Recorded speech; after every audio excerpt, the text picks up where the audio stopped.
Hi, this is Anil and welcome to your second video tutorial on C++ programming.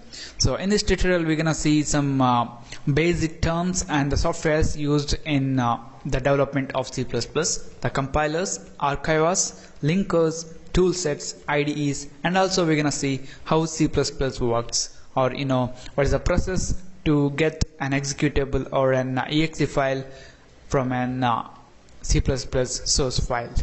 Okay, let's begin. So first we're gonna see what is a tool set. So the computer can only understand the machine language code, which is the combination of zeros and ones. All of you know that computer can only execute the code written in zeros and ones. The three basic tools used to build C++ applications are the compilers, the linkers, and the archivers.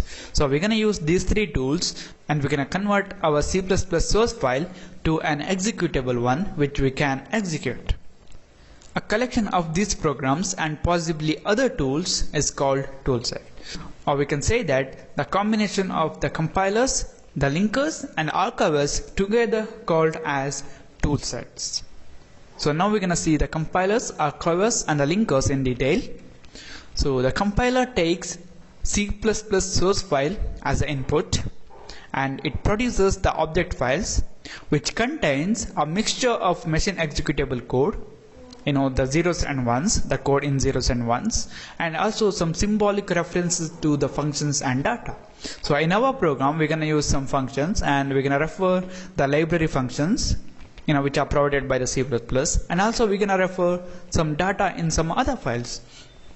So the object file created by this compiler is gonna contain the code of our program in zeros and ones, and also some references to these functions and data.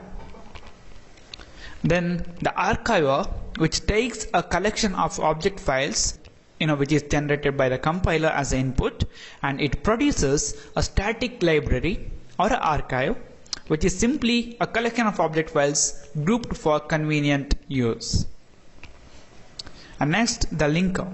The linker takes a collection of object files and libraries and it resolves their symbolic references to produce either an executable or a dynamic library. So once we have these object files, we pass that object file to the linker.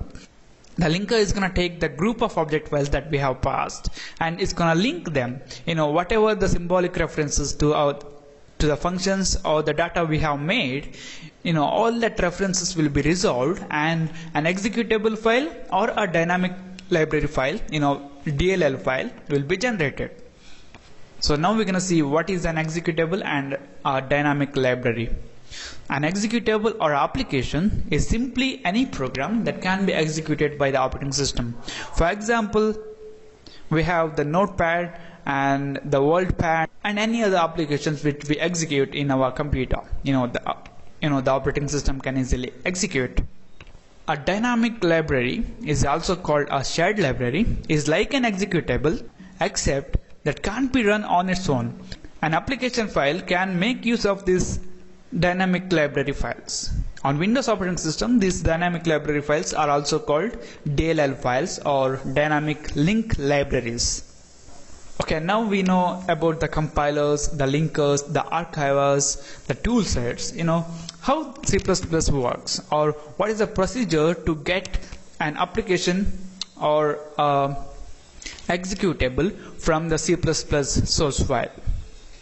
So first we have the C++ source code, and then we're gonna compile that source code using the compiler, and this process is called compilation, and we will get machine code version. This machine code version is gonna contain some symbolic references to some other functions, data, or some reference to the library functions provided by the C++.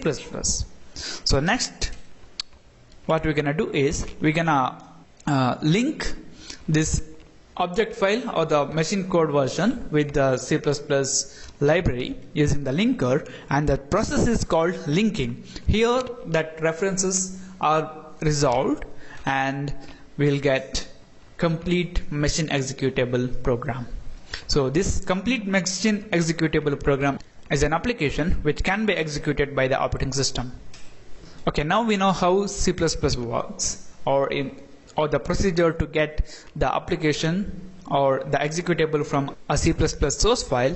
What are the available tool sets and command line tools that we can use to do that? So the command line tools for various tool sets are, if you're gonna select GCC toolset, then you'll get G++ compiler, G++ linker, and also AR or ranlib archiver.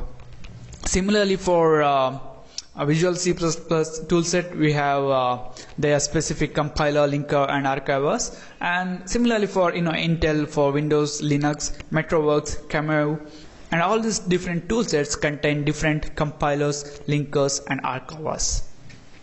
Okay, now what is an IDE and why to use an IDE? Okay, the compiler, linker, and archiver are command line tools. We used to pass the input file, name of the input file and output file, together with some necessary configuration information to the compilers, linkers, and archivers as text in the command prompt, and we will get the specific output from that specific programs. So invoking these tools by hand is tedious again and again.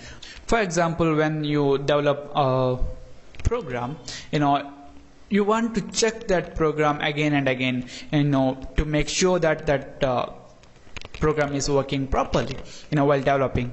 So at that time, invoking these tools by command prompt, is tedious. You can't write all these things again and again. It's time consuming. So to solve that, we're going to use the IDEs. An IDE provides a graphical interface for organizing a collection of source files and describing the binary files that should be narrated from them. So we just need to click some buttons in the IDE, the graphical user interface, and then the specific compilers, linkers, archivers, and all those things are called automatically, and we'll get the application. Okay, some available IDEs for C++ are the Visual C++, the Code Warrior, C++ Builder, Do C++, Code Block, and many other are available. So we're gonna use Code Block IDE in our upcoming videos, because Code Block is available for all the platforms, Windows, Mac, Linux, and also it's very simple to set up. Okay, this is it, guys. This is about some information on the compilers, linkers, archivers, and the toolsets, IDEs, and also how a C++ program works. So thank you for watching. Don't forget to subscribe, like my Facebook page at facebook.com/learninglad, and I'll see you in the next tutorial.